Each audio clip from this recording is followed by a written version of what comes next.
All right, hello everyone, it's silverkyle, and today we are going to be taking a look at the Legend of Heroes Trails from Zero Deluxe Edition on the PlayStation 4. And this kind of takes place at the same time as the Trails of Cold Steel. There's 4 games in that series. And this, we get the sequel to this next year called Trails from Azure, I believe. And then we kind of get a third game. Well, it's a third game in this series, kind of, and the 5th game in this one, which encompasses both series together and brings them all together. So that's really cool that we're getting so many Trails games. They started with Xseeds for the first 2 Cold Steel games, and then NIS has taken over since then. I'm just happy that we're getting all of these, because this is the first time that this was released in the West. I think this was it came out on PSP, and it will look like a PSP game, but I'm really stoked for that. I think in 2010, I believe. So it's not like it's a turn-based game instead of the action RPGs that we've been getting with the Cold Steel series. There, I'll show you exactly what it looks like. So it's more like the chibi versions. Some people might not be into this, but I absolutely love it. I like that we get the combination of action RPGs and turn-based games. And I think the Trails from Zero will be the same thing. Will be like this. Rated T for teen, and it only takes 6 gigabytes. I don't know if you can hear that, but the disc is loose in this one, which is unfortunate.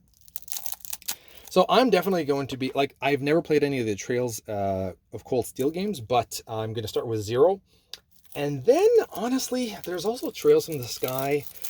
The first one was definitely on Vita. The second one might have been as well. I can't remember, but they're all on PC. Also, just wanted to note that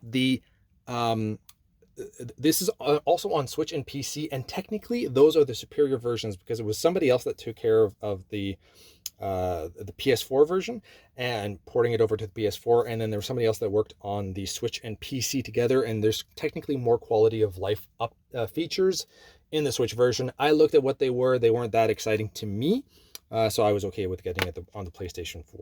Because the other thing too is that you might have a save that kind of continues in whichever version you choose, and I want this all on PlayStation 4 if I can, or it might end up going on PlayStation 5 by that point. So we've got a little manual here. Let's just take a look at the... Okay, so a different cover too, right? Is that the same cover? Yeah, it's a different cover. That's kind of neat.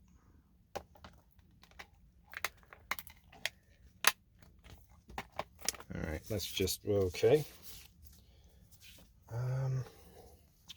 So there's a special support selection dossier.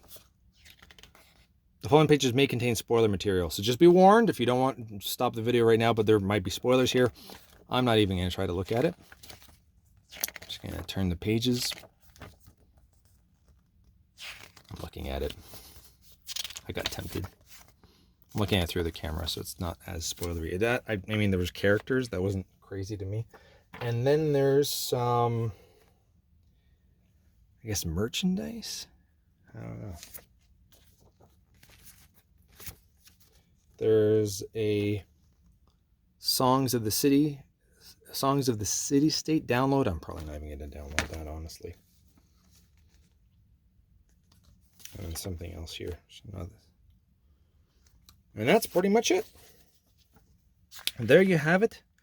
Trails from Zero. I'm playing this tonight, and I have way too many games to be trying to beat this year, but this is going on the top of it. I was even a day late. I was supposed to get this yesterday on Tuesday, and I cannot wait to dive into this so that I can finally start playing the other Trails games as well. I think I'm going to play this one, get Azure next year, and then I'll start going through the Trails of Cold Steel. There's the Trails from Sky, though. I don't know what I'm going to do. Anyway, thank you all for watching. You have been bearded in Beardage.